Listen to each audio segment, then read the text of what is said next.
હવે ભાવનગરની વાત કરીએ। ભાવનગરમાં ગઢેચી નદીની આસપાસ હટાવશે 800 જેટલા મકાન। પોતાના ઘર બચાવવા સ્થાનિકો હવે મેદાને ઉતર્યા છે, કારણ કે ભાવનગર મનપા અવનવા વિકાસના કામો હાથ ધરે છે। ત્યારે 70 કરોડના ખર્ચે ગઢેચી નદીનું શુદ્ધિકરણ કરવા આ ધોબી ઘાટથી મોતી તળાવ સુધી બંને બાજુ રોડ અને કાંકરિયાની જેમ વિકાસ કરવા માટે કામગીરી હાથ ધરવામાં આવી છે।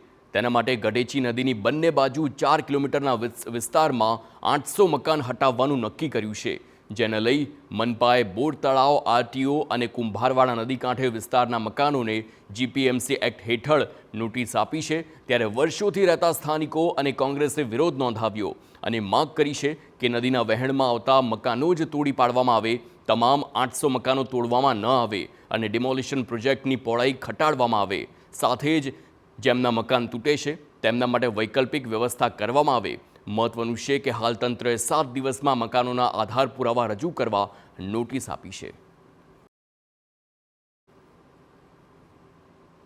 અમારી એવી તકલીફ છે કે હું 45 વર્ષ અહીંયા રહું છું અને અમારા બાલ બચ્ચાનો જન્મ અહીંયા છે, તો અમને ગરીબ માણસોને શું કામ હટાડવાની શક્યતા કરે છે?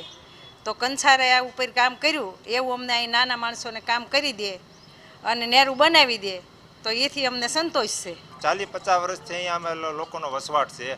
સરકારે બધી સુવિધા આપી, રોડ આપી, ગટર લાઈન આપી, ગેસ લાઈન આપી, બધા ટેક્સ પણ ભરે છે, છતાં આજે લોકો સૌથી પહેલાં ઉપાધ્યાય સાહેબના અંડરમાં 30 ફૂટનું ડિમોલેશન કરી ચૂક્યા છે, છતાં અત્યારે પાછું મોટું ડિમોલેશન લાવી અને માણસોને રખડતા કરવાનો જે છે, તો કંસારા પ્રોજેક્ટમાં આ જ રીતનો પ્રશ્ન હતો, તેને નાનું કરી અને ત્યાં પણ માણસોના ઘર બચાવ્યા છે। તો અમારી એટલી જ રિક્વેસ્ટ છે કે અહીંયા રોડનો પ્લાન કેન્સલ કરીને ખાલી પાણીનો નિકાલ કરે, એમાં અમે લોકો સપોર્ટ પણ કરશું એને।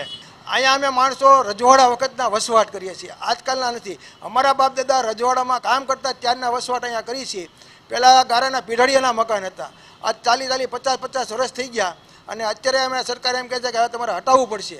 તો અમે સરકારને એવી નમ્ર વિનંતી કરી છે કે ભાઈ આટલા બધા ગરીબ માણસોને ન હટાવો અને આ જે તમારો પ્રોજેક્ટ છે એ થોડોક નાનો કરી અને 30 ફૂટનો રાખો અને નેર બનાવી દો અને બીજા બધા પબ્લિકને હેરાન ન કરો। તો સ્થાનિકોના વિરોધને સમર્થન આપતા કોંગ્રેસે પણ ઝંપલાવ્યું છે અને તમામ દબાણ હટાવવાને અયોગ્ય ગણાવી છે। લોકો માટે વૈકલ્પિક વ્યવસ્થા કરી આપવા સરકાર પાસે માંગ પણ કરી છે। આ ઉપરાંત ડિમોલિશનના પ્રોજેક્ટની પહોળાઈ નાની કરવાની પણ માંગ કરવામાં આવી છે। કાળિયાબીડમાં બધા માનીતા હતા અને પૈસાવાળા હતા માટે જવા દીધા છે। અહીંયા મધ્યમ વર્ગની સંપૂર્ણપણે ગરીબ રોજ લાવીને રોજ ખાતા લોકોને 40 વર્ષથી લોકો રહે છે, એને હટાવવાની વાત છે ને, માટે અમે વિરોધ કર્યો છે। તો બે બાજુ રોડની જરૂરિયાત નથી, નદી છે એ જરૂરિયાત છે, એ પ્રમાણે કામ કરો અને ખોટા લોકોને હેરાન ન કરો। જે રહે છે ઘર વિહોણા કરવામાં અને ખરેખર જે નદીમાં જાય છે એને કોઈ પણ જગ્યાએ વૈકલ્પિક વ્યવસ્થાના ભાગરૂપે વહેલી તકે આવાસમાં મકાન આપો। આ પ્રકારનું અહંકારી વલણ એ વ્યાજબી નથી। હજી સુધી અસરગ્રસ્તો સાથે ડાયલોગ નથી કર્યો। વૈકલ્પિક વ્યવસ્થા આપવી જોઈએ। આવાસ યોજનાના મકાનો તૈયાર છે, વગર ડ્રોએ આવા અસરગ્રસ્ત લોકોને મકાન આપે, પૂરી વ્યવસ્થા આપે તો બહુ જ જરૂરી હોય ત્યાં લોકો તૈયાર છે। મહત્વનું છે કે તંત્રએ નોટિસ આપી છે અને દસ્તાવેજ રજૂ કરવા 7 દિવસનો સમય પણ આપ્યો છે। હવે જોવાનું એ રહ્યું કે એક તરફ વિકાસ કામ અને બીજી તરફ સ્થાનિકો પરેશાન છે। આ બંને મુદ્દે શું ઉકેલ આવે છે તેની પર સૌ કોઈની નજર। એક સરસ પ્રોજેક્ટ કોર્પોરેશન દ્વારા બનાવવામાં આવ્યું છે, એમાં રહેતા જે ડીપીઆર મુજબ